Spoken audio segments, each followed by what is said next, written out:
Welcome back, friends. I honored you've returned to this space where we explore the deeper layers of life, of consciousness, and of practice. Every time you come back, it tells me something not about me, but about you. It tells me that you're ready to go deeper. That you're not here for surface-level answers, but for transformation. And that, dear friends, is rare and beautiful. Today, we turn to a question that many spiritual seekers have asked, especially those walking the Buddhist path. Why do we keep hearing the phrase turn inward? Why do the teachings keep insisting that we reflect on ourselves? Is it because the Buddha isn't listening? Or is it because we haven't truly seen ourselves? If you've been chanting, meditating, praying, bowing, and still feel like your life hasn't changed, your mind hasn't softened, your anger hasn't lessened, you are not alone. In fact, this may be the most important stage of your practice, because it forces you to confront the most honest question of all. Have I been looking outward when I should have been looking inward? Let's begin with the nature of prayer in Buddhism. Many people enter the Dharma with hopes of relief from suffering, from financial difficulty, from illness, from loneliness. They pray with folded hands and tearful hearts. Please, Buddha, help me, save me, heal me, show me a sign. And they wait. But weeks pass, months pass, the sickness worsens, the bills grow, the arguments escalate, and then comes the thought, maybe the Buddha doesn't hear me. Maybe it doesn't work.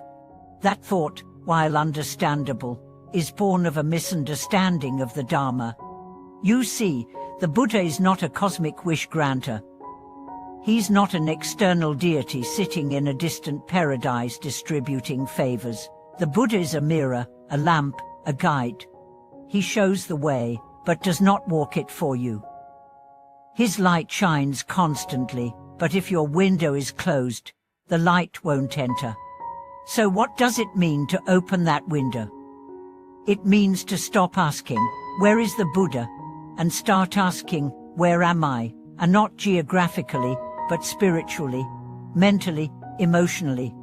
This is what is meant by turning inward. Let me share a story. A woman had been practicing Buddhism for over 10 years. She lit incense daily, chanted the name of Amitabha Buddha thousands of times, donated generously to temples, and attended every Dharma talk she could, yet her life felt increasingly bitter. Her temper was quick, her relationships strained, her heart restless. She finally approached a monk and asked, "Why am I not at peace? I've done everything. I've chanted more than most. I've never missed my prayers. Why do I still feel so heavy?" The monk didn't answer right away. He simply handed her a mirror and said, "Chant once while looking at yourself." Confused but obedient, she began to chant while gazing into the mirror. As she did, something unexpected happened. She began to notice her expression. Her eyes were tight, her mouth was tense, her posture stiff. The words left her lips, but her body was full of resistance. The monk said softly, "You've been speaking to the Buddha as if he is far away, but the Buddha is within you. When you chant, are you inviting that Buddha to awaken, or are you just performing a ritual?" This was a turning point. For the first time, she realized her practice had been hurtward, habitual, and mechanical. It hadn't penetrated her being. She hadn't been listening to herself. This is the crux of so many spiritual struggles.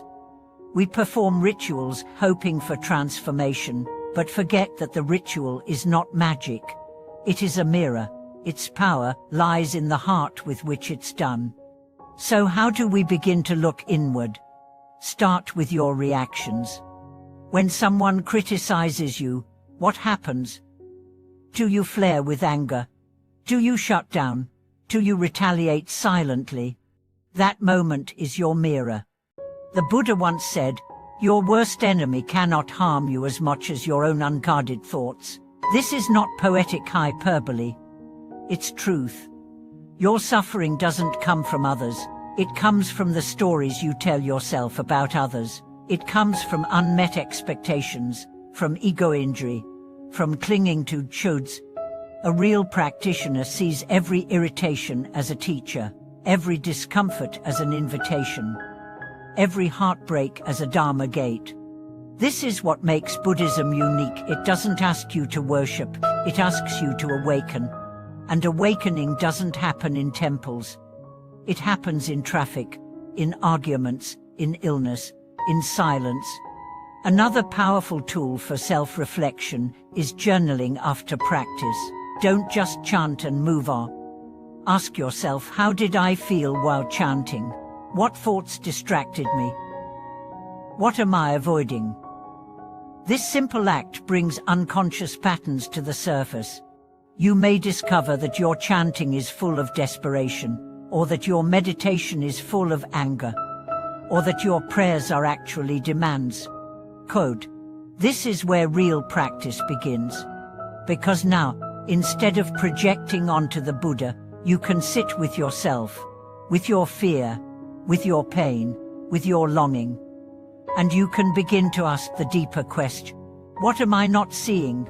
What am I still clinging to? Where have I abandoned myself?"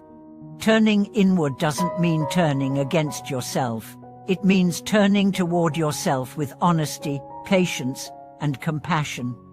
One of the most profound teachings in Buddhism is this: mind is the forerunner of all states, which mean the world you see is not objective. It is a projection of your mind. If you see danger everywhere, look at your fear. If you see enemies everywhere, look at your anger. If you see scarcity everywhere, look at your greed. You are not wrong for feeling these things, but you are responsible for seeing them. And once you see them, the power begins to shift. You stop blaming. You stop waiting. You stop begging the Buddha to fix what you have the power to transform. Instead, you say, "Buddha, thank you for showing me the path. Now let me walk it." And walk it you must. Because no one, not even the most enlightened master, can walk it for you. This is why the Buddha's final words were not, "I will save you," but to be a lamp unto yourselves.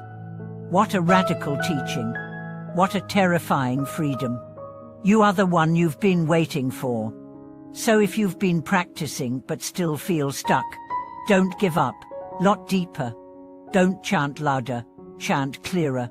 Don't pray harder, pray humbler. And ask yourself daily, am I trying to awaken the Buddha, or am I trying to awaken myself? You may find that the Buddha has always been here, quiet, patient, waiting for you to see. Thank you for watching this video. If today's message stirred something in you, please share your thoughts below. When did you first begin to reflect inwardly? How did it change your practice? Your experience may be the mirror someone else needs. Please like, subscribe, and share this video with others who may be searching for peace in all the wrong places. Together, we can remind each other to look within. Until next time, may you find the courage to face yourself, the grace to forgive yourself, and the wisdom to see the Buddha within.